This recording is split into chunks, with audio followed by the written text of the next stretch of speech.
வணக்கம் நண்பர்களே. நாளொரு கதை, கதை எண் 26.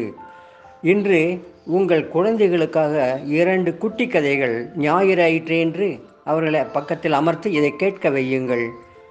சொல்பவர் எஸ் தண்டபாணி, பொள்ளாச்சி. விடாமுயற்சியும் தன்னம்பிக்கையும் பெற பாட்டி சொன்ன கதை, பழங்கதை இது. ஒரு காலத்தில் பறவைகள் யாவும் இப்போது உள்ளவாறே பலவித நிறங்களில் இருந்தன. தமது அழகால் செருக்குற்ற அவை தலைக்கணம் கொண்டு அலைந்தன. தம்மை படைத்த இறைவனை கூட மதிக்கவில்லை.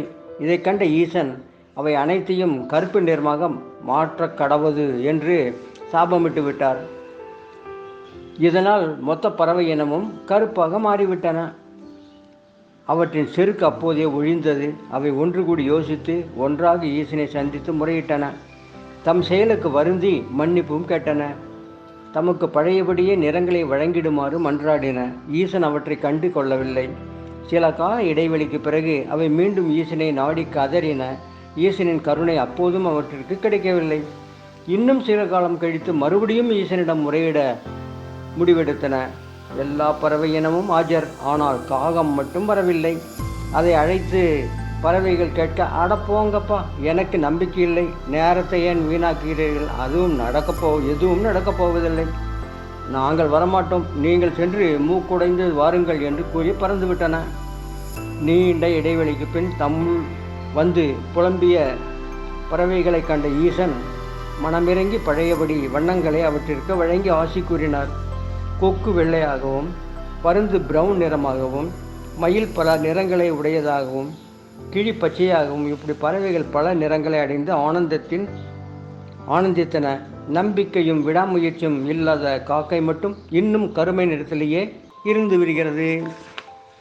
மற்றும் ஒரு கதையை பார்ப்போமா? பிரச்சனைகள் உள்ளதுதான் வாழ்க்கை. பதட்டமின்மையும் நம்பிக்கையும் நம்மிடம் இருக்குமானால் பிரச்சனைகளை சந்தித்து சிந்தித்து வென்றிடலாம். அதை உணர்த்தும் பழங்கதை 1. ஒரு அடர்ந்த காட்டில் உள்ள ஒரு பெரிய மரத்தில் பக்கம் பக்கமாக அமர்ந்திருந்த ஜோடி புறாவை கண்டான் வேடன் ஒருவன்.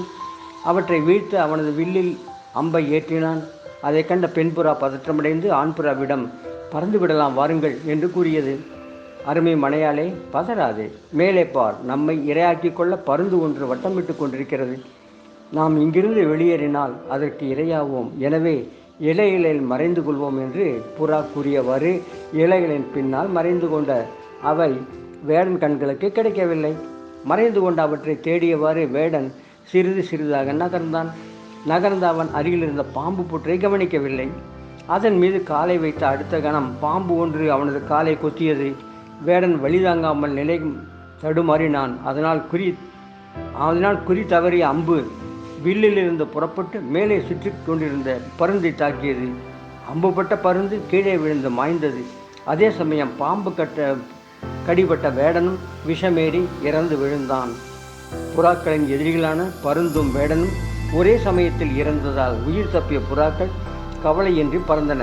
ஆண்புறாவின் நம்பிக்கையும் பதட்டமின்மையும் அவற்றின் உயிரை காத்தன. எனவே பிரச்சனைகள் ஏற்படும் பொழுது இந்த கதையை நினைவில் கொண்டு பிரச்சனைகளிலிருந்து மீள்வோம், வாழ்ந்து காட்டுவோம் குழந்தைகளே. இந்த கதையை, இது போன்ற கதைகளை நீங்கள் தொடர்ந்து கேட்க இதனை சப்ஸ்கிரைப் செய்து கொள்ளுங்கள். உங்களுடைய கருத்துக்களை பதியுங்கள். உங்களுடைய கருத்துக்களை பதிந்தால்தான் எப்படி போகிறது, உங்களுடைய ரசனை என்னங்கிறது எங்களுக்கு புரியும். ஆகவே உங்களுடைய கருத்தையும் பகிர்ந்து கொள்ளுங்கள். மீண்டும் நாளை மற்றொரு கதையுடன் சந்திப்போம். நன்றி, வணக்கம்.